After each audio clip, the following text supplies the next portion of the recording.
Welcome to Proportion Global. On this channel, we host insightful conversations with transformational thought leaders in design, research, and innovation. Get inspired by their success through experience and problem-solving methodologies and learn how to implement human-centered design in your own work. Do not forget to like and subscribe to this channel for more insightful tips on human-centered design.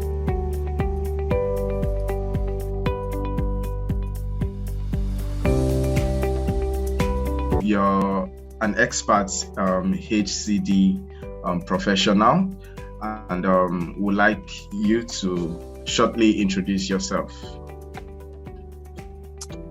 I am Keneilwe Miunyai, and I am based in Cape Town, South Africa, and basically work in the design and innovation space, especially human-centered design innovations, and have been doing that independently since 2019. And I have a design background. I'm trained as a designer. Wow, amazing. So how did you get into HCD space? How did you get started? How I got started is I was teaching design at a university and started having some questions with regards to the way we were teaching students, but also the way it felt like we were taking students from their communities, from their environment into the university environment without necessarily preparing them to be able to take the skills and the knowledge that they've gained back. A lot of the students that I was talking to and teaching were always aspiring to be in the, emulate some global international designers. And for me, that raised a lot of questions. If everybody we are training is going to be this international, designer who's going to be solving the problems in society, in our own communities. And that got me thinking about how do we actually sort of reframe or change, not necessarily change because the curriculum is set, you have to follow it. Yeah. But how do we bring elements of a more human-centered approach to what we teach and how we teach it? And how do we set up projects that forces students to not only rely on their own biases and, their own,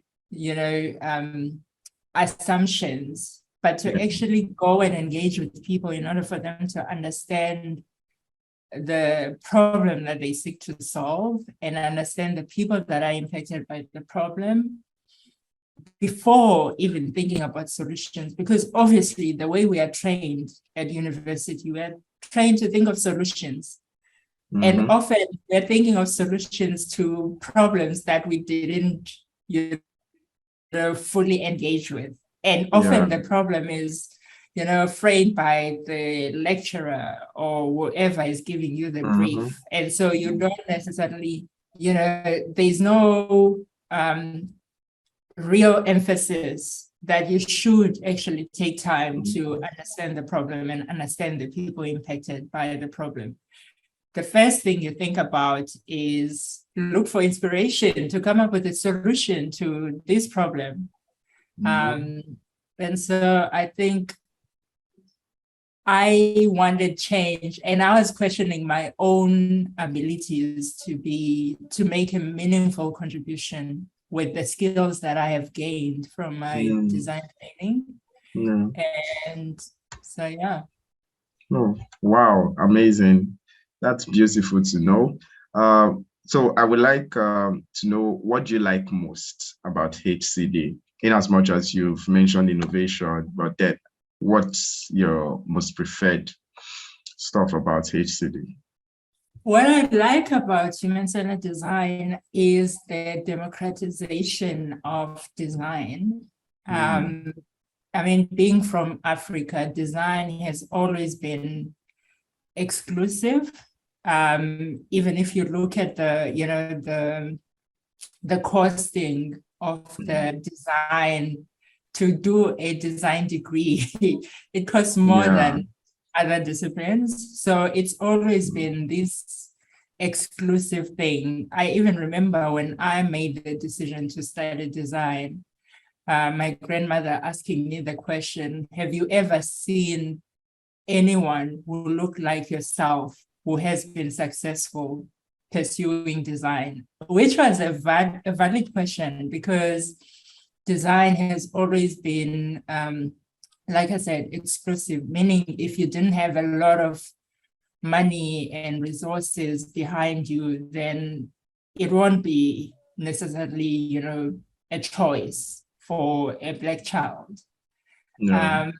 And so for me, human-centered design is about designing for inclusion. So using design as a way to bring together, different disciplines and people from different backgrounds. And whether you have a university degree or not, it doesn't matter.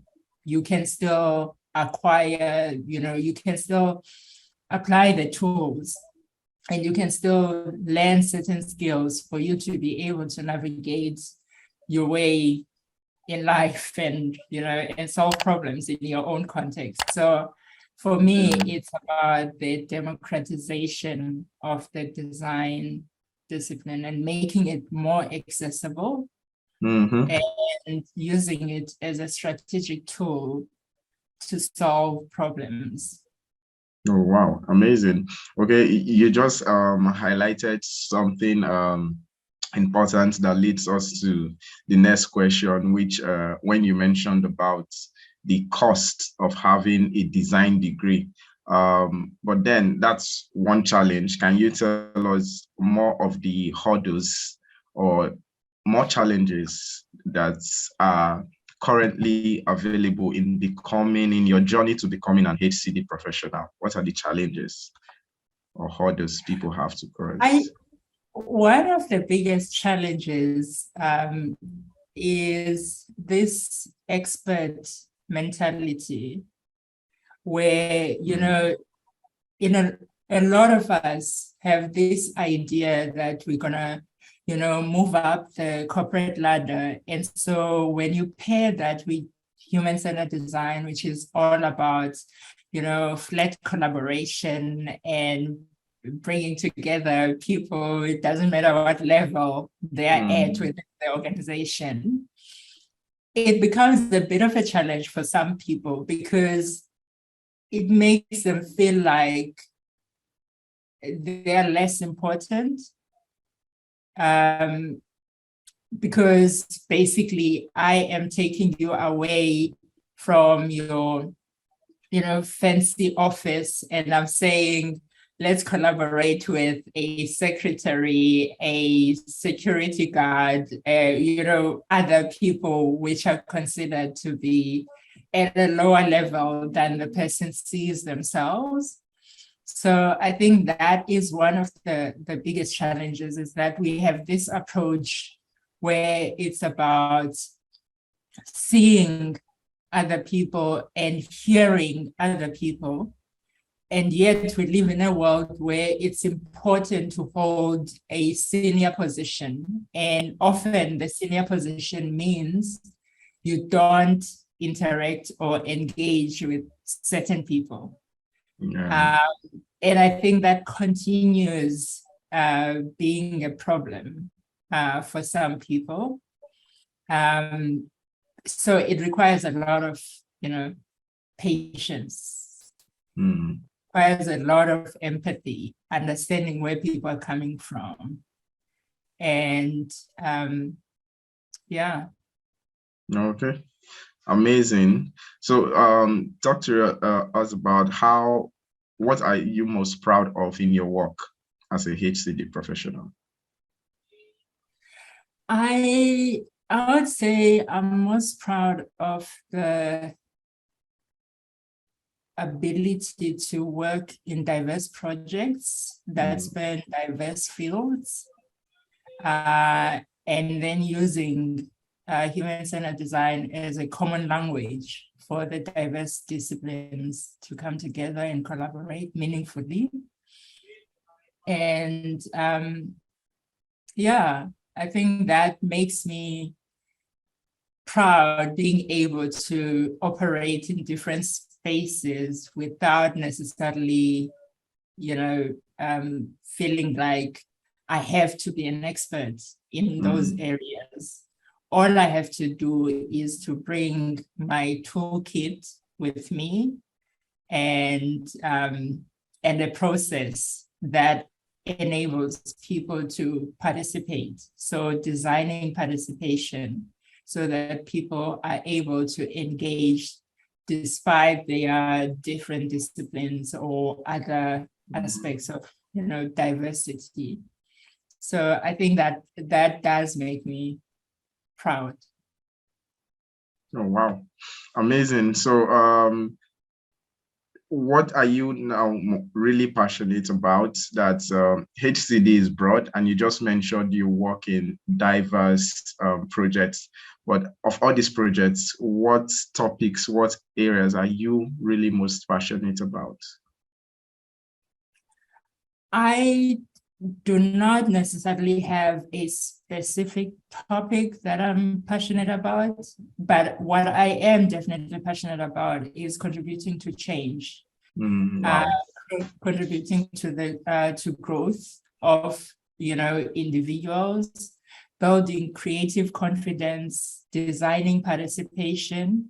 Those are the things that I am passionate about. So whether it's applying human-centered design at a personal level, helping people to navigate life and vocation, or applying it in a project context, those things for me, they do make me proud. Because I'm passionate about bringing human-centered design into different spaces, and it doesn't matter the space. It doesn't matter the type of project. I think I'm drawn to complex problems. I'm drawn to things where the outcome is not predictable. Because I think if the outcome were to be predictable, then I think I would quickly get bored. And so I'm passionate about, like I said, contributing to change, contributing to growth, building creative confidence, and designing participation, especially on the continent where often people are not heard. Decisions are made about people without necessarily involving them in the process. So the element of empowerment, and I think that's what human-centered design enables us to do, actually empower people to be able to make decisions for themselves, but giving them the right tools to do so. Wow, amazing. So what are your your big dream for the coming years? My biggest dream would be to bring human-centered design into the schools, because I feel like and I am a good example of that. The only time I started realizing that there's something called design was when I was in my senior year of schooling. And I feel like whether you make a decision to pursue a university degree or not, you should be exposed to design. You should be exposed to human-centered design, because those are skills that can, help you in life, wherever you end up or whatever you end up doing. So I think I would really love to see human-centered design being part of the school programs. Oh, wow, that's amazing. That's really a big dream. Okay, so let's talk about inspiration. What inspires you and where you get your inspiration from. So we'd like to know who inspires you professionally. Could be from, is it your family, is it your locality, any famous designer you look up to? So who inspires you professionally?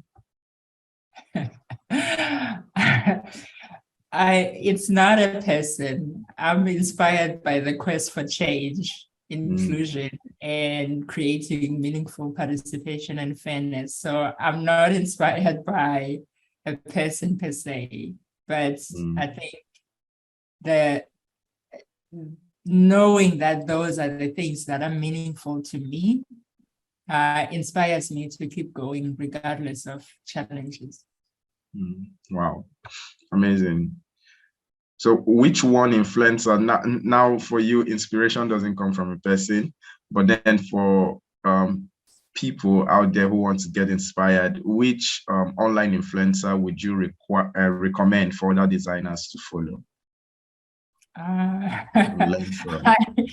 I don't know, because each person, we all are unique and different individuals, and I'm not necessarily, I don't have people that I would call influencers, because I feel like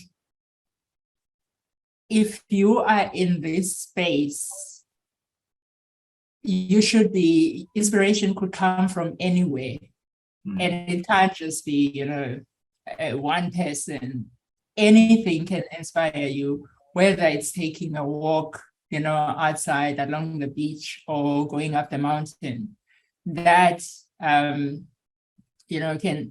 influence you or can inspire you, or caring about your community or environment can influence you. So I don't necessarily subscribe to the, online influencing world. I know that it's popular. I know that a lot of people believe in it, but I don't. Oh, wow. Okay. How about a book or an article you can recommend that is HCD related?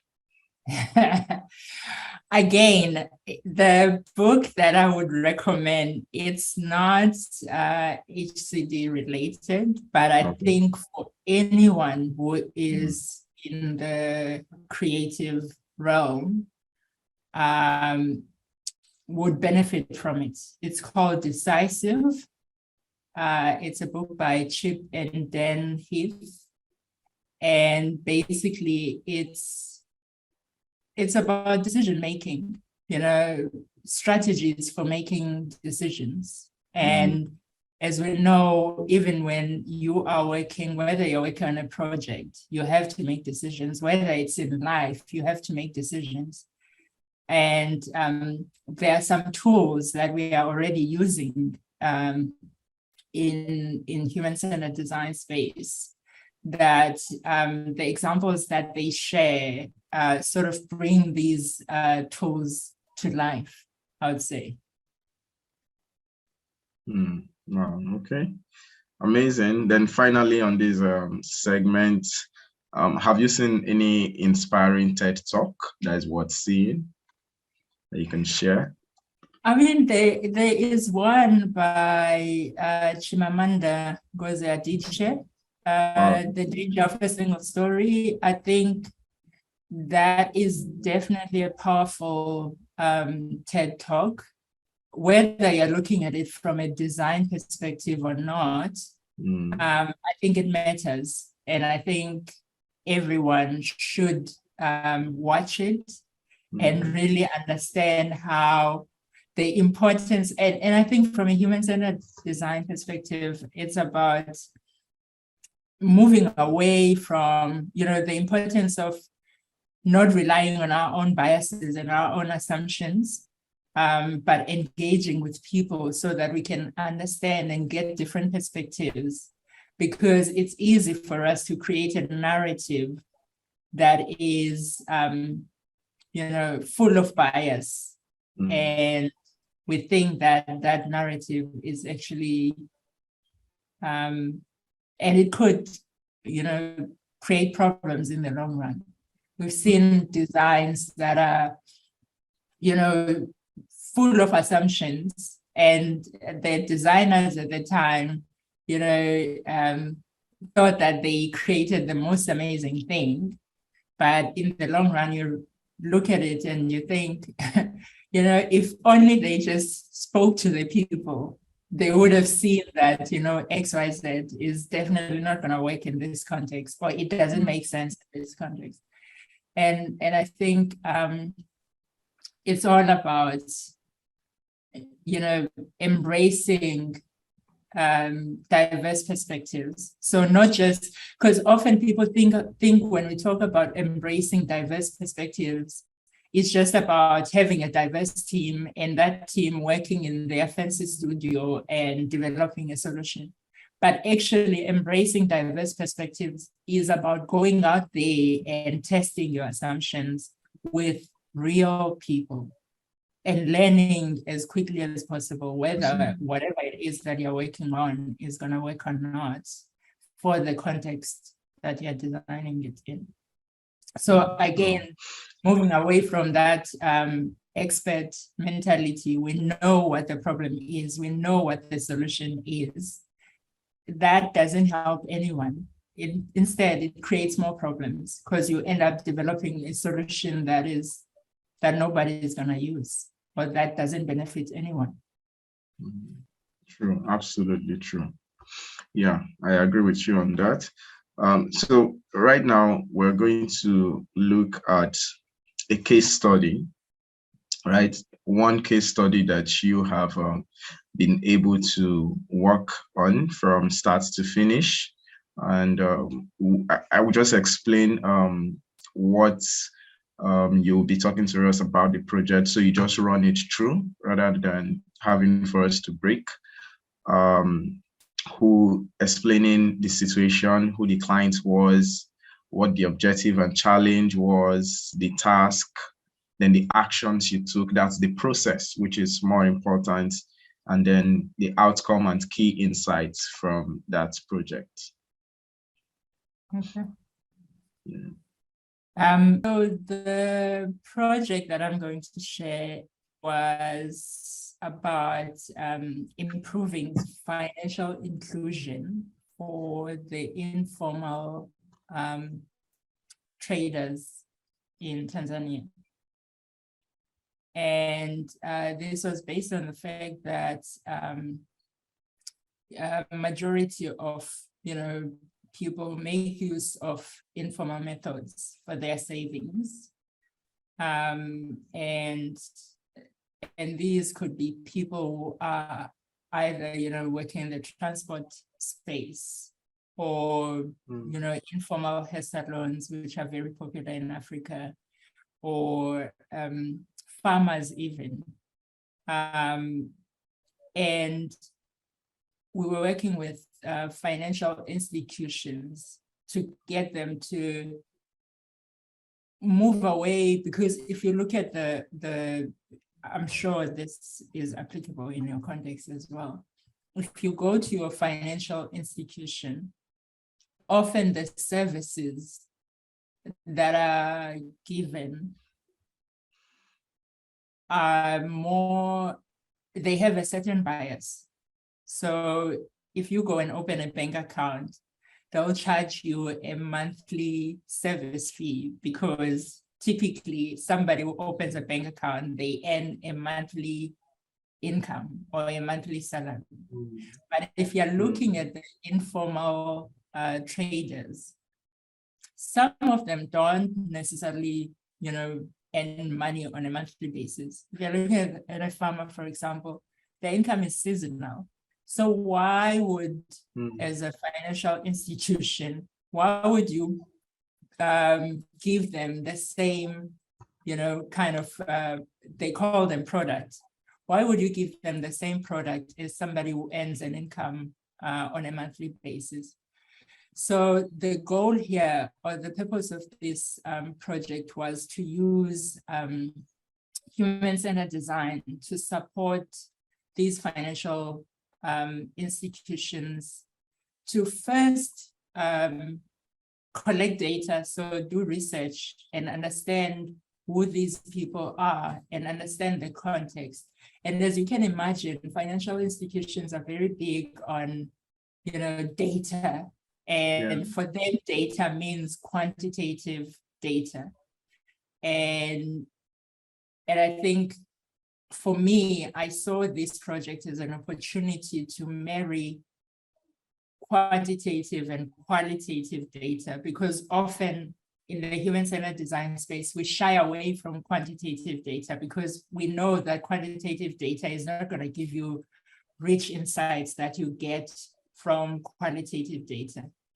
But in reality, you can use both these methods. You can use both these data sets to inform, whatever decisions that you are trying to make. So that was the goal, to basically use both quantitative and qualitative data and generate insights that can then be used to develop solutions that are meaningful and that matter to the people that they are designed for. And in terms of what we did, so the starting, like I said, was the data collection. So it started off with quantitative data, where, surveys were sent out to thousands and thousands of people, because, that's something that makes financial institutions feel more comfortable. Because if you're saying in a country of 60 million people, we only interviewed 10 people, that sounds like nothing to them. Whereas if you say we send out, 5,000 surveys or 10,000 surveys, and we analyze that data, to them, that gives them a sense of comfort, because, now they have all this data. But for us, the goal was to, how do we actually translate that data into meaningful, tangible outcomes? Because it's not enough to have all this evidence and have all this data and now say you're going to use it to make decisions. But how do you actually turn it into something tangible that is meaningful for not only for the financial institution, but also for the people that are impacted by the problem? So after the qualitative data, then we did after the quantitative, we also did the qualitative interviews. So we identified different categories of informal traders. So from, salon owners to transportation to farmers, and conducted interviews with all of them to understand the context and understand the challenges. And what was interesting with all of this is that there was a lot of rich insights, and that's what qualitative research actually allows you to do, because by doing the quantitative research first, at least it helped us, narrow down in terms of the focus or the areas to focus on. And then you can take those areas and dig deeper, which is what the qualitative research enables you to do. And so after the research was done, we spent time analyzing the information. So unpacking the interviews first, and then analyzing and synthesizing the research.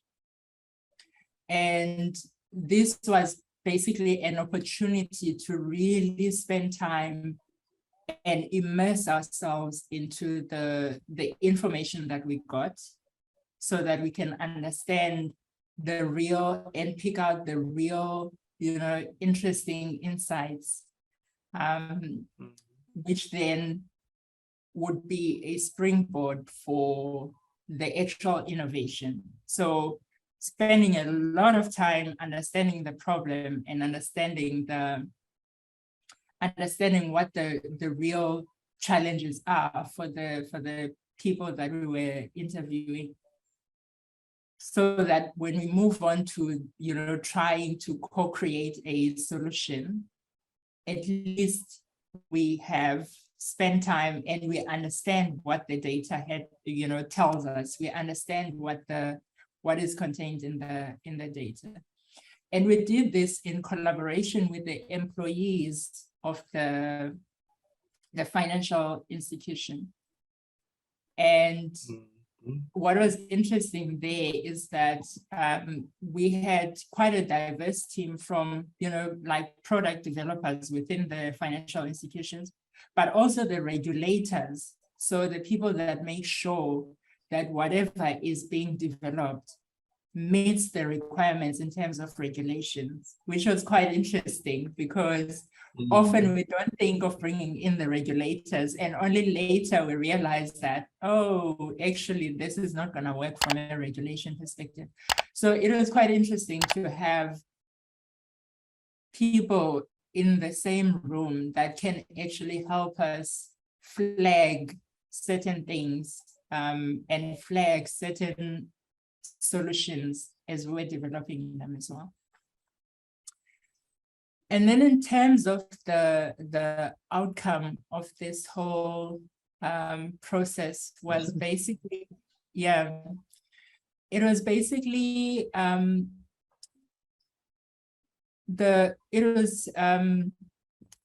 tangible solutions that the institutions can now develop further and implement in the context, and solutions that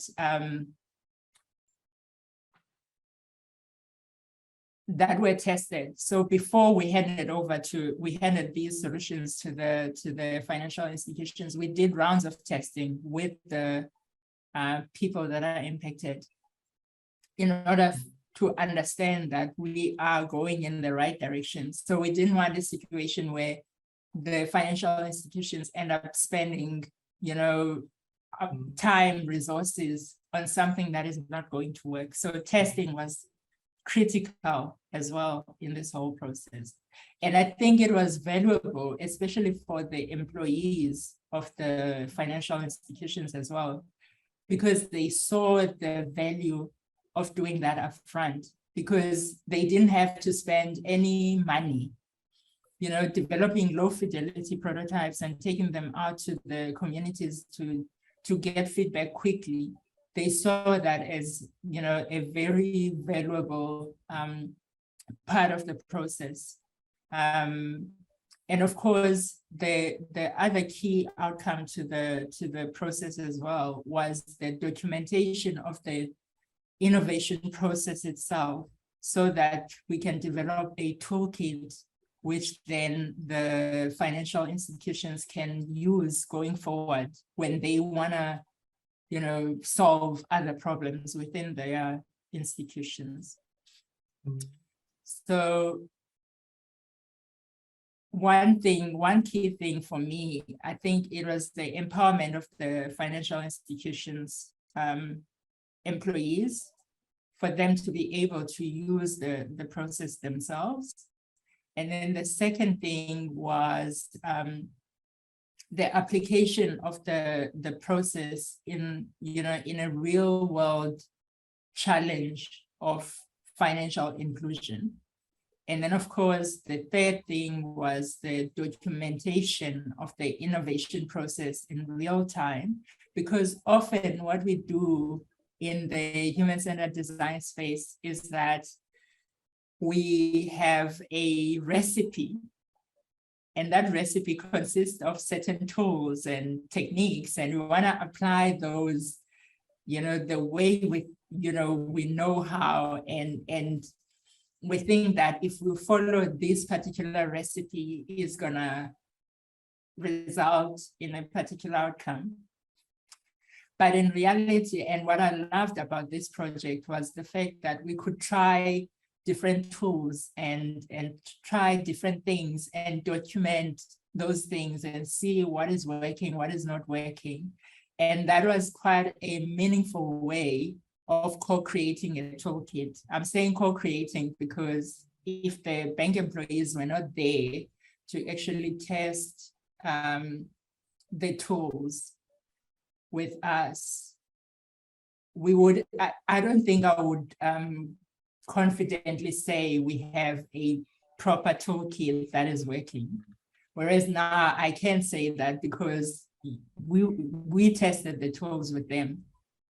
So, yeah.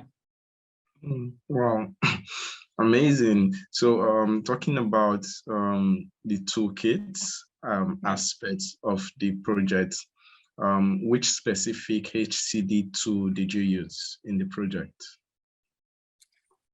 Oh, we used a lot of tools, but I've picked out one tool that I think I don't see a lot of people using it, and maybe a lot of people don't know about it as well. That's why they're not using it. But there is a synthesis. It's a synthesis tool. Mm-hmm. So it's basically, it helps with the difficult mental task of making sense of the information after you've unpacked the interviews. Okay. Because often teams will either, after unpacking the interviews, will either create themes and label those themes, and then choose the theme that they want to take forward in terms of the innovation, which I always felt like, for me, doing that doesn't necessarily help engage more with the data. And so I started applying this tool, which consists of 4 quadrants. So there's one quadrant called connections, contradictions, tensions, and surprises. And basically, after the teams have unpacked their interviews, then they have to physically look at the interviews that they've unpacked and start forging connections. So look at the information from across the interviews that they've unpacked. And also within the interviews themselves, look at what are the connections? Are there any things that the people that we've spoken to have said that are connected? Are there any things that people have said that are contradictory? And that requires a lot of, focus. And it requires you to really pay attention to the data. It also requires you to listen to other people, to listen to each other as a team, because you can't, the information won't end up in the quadrant where it needs to end up unless the team has discussed it and came to a decision that actually it belongs there. And I feel like that, for me, does justice to the data that has been collected. helps the team, really spend time and engage and appreciate the time that people have given to give you the information. Mm-hmm. And then, of course, the tensions are things that, are pulling in different directions. So people say things, for example, the one example that I often use is you have a situation where a person is looking for a cheaper way to move from point A to point B. So a cheaper means of transport. But the only means of transport they have available within their community is an unsafe one. Mm. And it happens to be the cheapest. So there's a tension there of the cost and safety. And so getting people to actually see those tensions within the data is also quite useful as well. And then surprises are the things that, unexpected, things that you didn't expect at all as you were engaging with the people. And often, once people have gone through the exercise, this difficult mental task of really engaging with the data, then they can make a decision as a team that actually, when we are looking at our different quadrants, there are different themes within these quadrants. So each quadrant will have its various themes, which then the team can decide, okay, within the tensions, this is an interesting theme that we would like to take forward. So once that part is done, I feel like it makes it slightly not easier because they haven't reframed the problem yet, but at least it makes the scaffolding of reframing the problem slightly manageable. And it follows a much clearer process that is informed by the data. Thank you very much. You've already explained it in detail, so I don't have to even ask you the next question. But what I would like to understand it, why did you choose this particular tool for this project? I chose it because, like I said, I wanted to do justice to the data that we got. And I also wanted people to meaningfully engage with really spend the time engaging meaningfully with the data in order to see what the data is saying. And also to make the process of reframing or moving towards reframing a challenge a less heavy. I mean, it's still heavy. It's still a huge mental task, but I think it helps scaffold it in a way that, analytical thinkers and other people that are used to having a clear, step-by-step process, then it makes it less uncomfortable. Because it's still going to be uncomfortable, but at least you are following a manageable process. Okay, amazing. So what are the pros and cons of using this tool so that anybody who wants to use it understands how to use it effectively? I would say the pros of using the tool are basically the fact that it sort of creates a little bit of clarity when it comes to the synthesis process. And I think it also gives a little bit of, clarity, because basically it shows the team that, we are busy pruning and organizing the information that we've collected. And then the cons of it is that it requires real full engagement by the team. So your team needs to be fully present and paying attention. And because if not, then it becomes, the team might lose a lot of time, bringing up to speed other team members who might have missed something.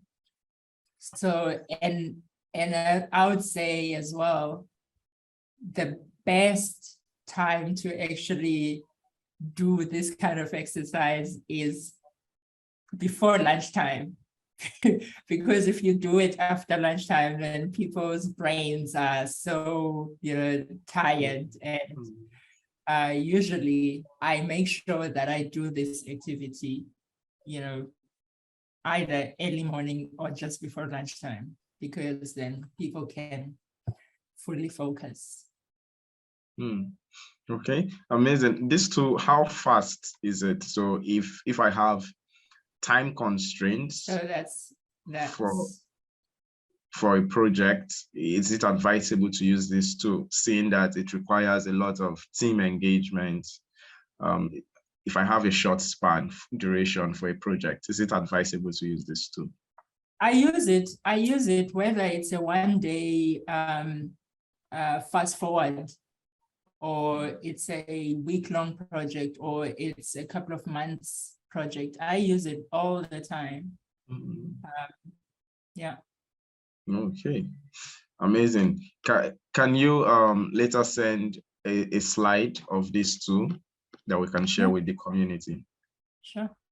Okay, thank you very much. That would be amazing. I will send an email follow-up for that. So finally, looking back at the projects, you just analyzed, explained, what went well and what didn't go well? What went well is having full commitment from the financial institutions and having access to the real people, and being able to iteratively test ideas and refine ideas in real time, and testing ideas in different ways, whether it's building a prototype or actually going into the community and building the prototype with the community. And yeah, those are the things that went well. What didn't go well is, as you can imagine, financial institutions are very busy people, and so getting alignment in terms of availability was a challenge.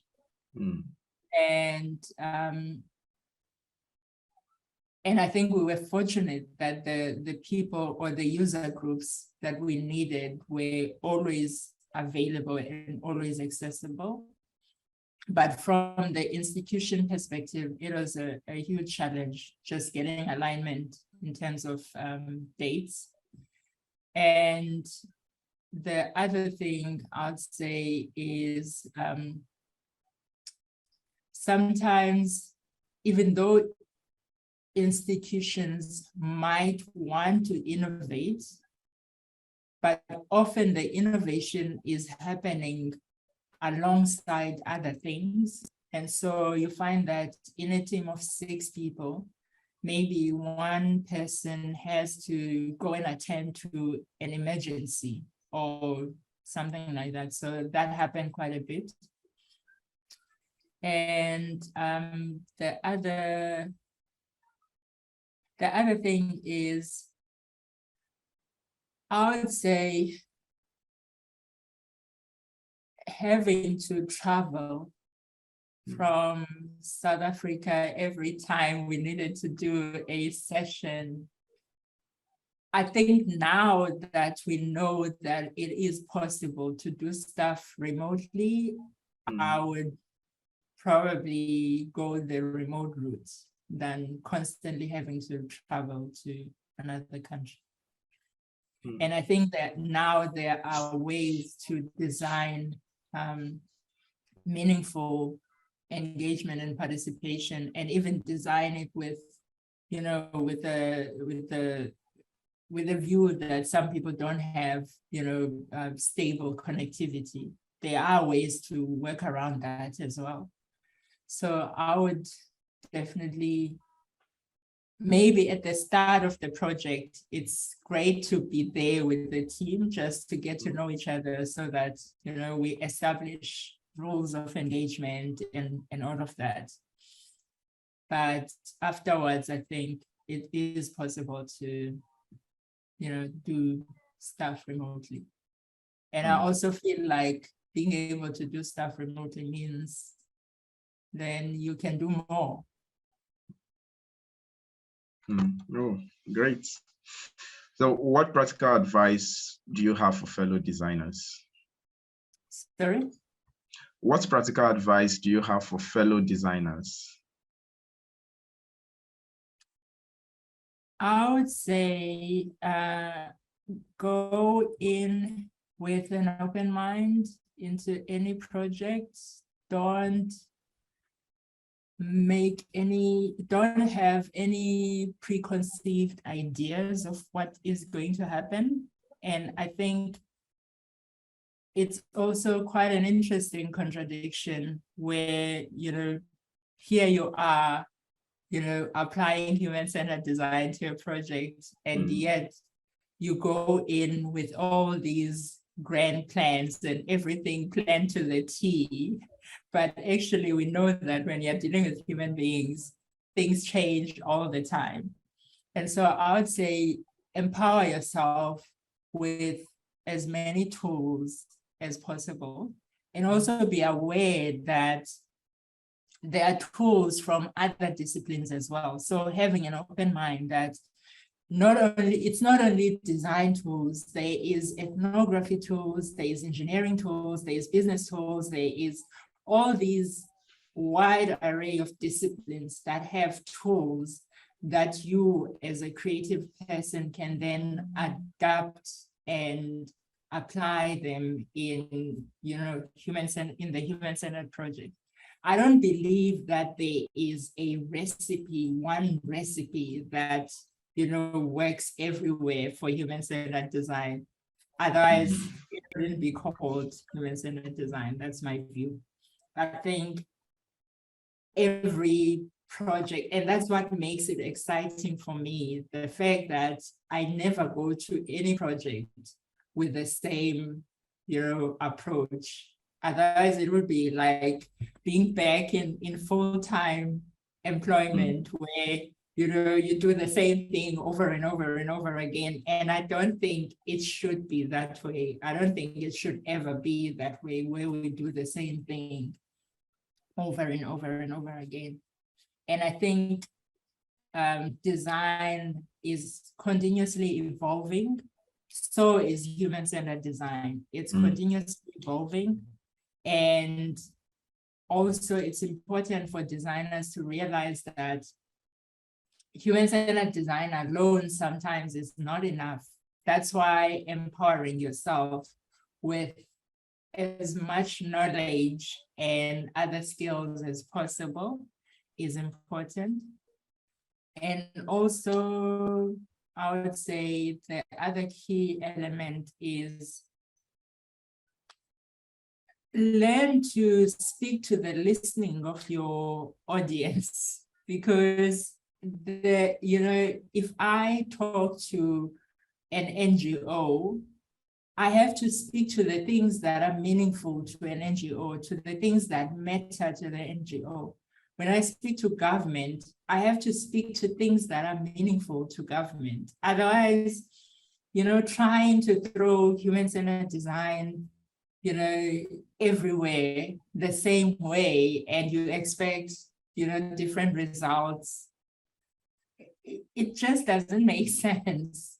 It doesn't make sense at all. So yeah, it's understanding the audience, understanding who you're talking to, and understanding what matters to them, so that, because that's how you're going to get people to buy into what you're saying, when you're speaking to things that matter to their organization.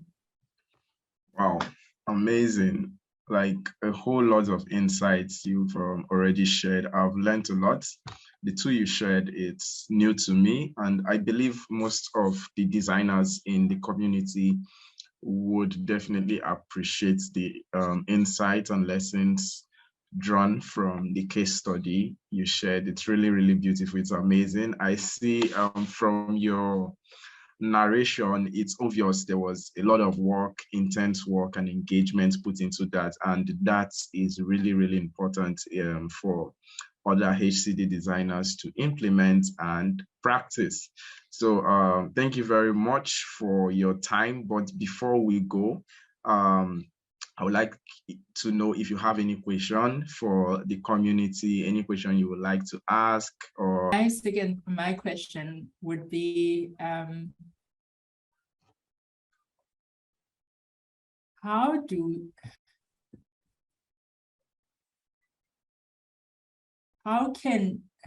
might we as a community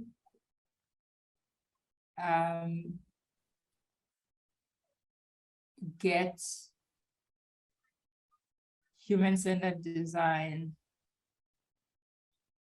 or how might we as a community make human-centered design more accessible within our own contexts, especially on the African continent? Wow. Okay.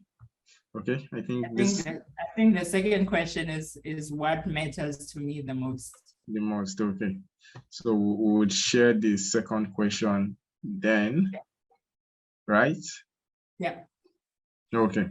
So how might we make human-centered design more accessible, right? Okay. Amazing. Within our communities, especially on the African continent. Okay.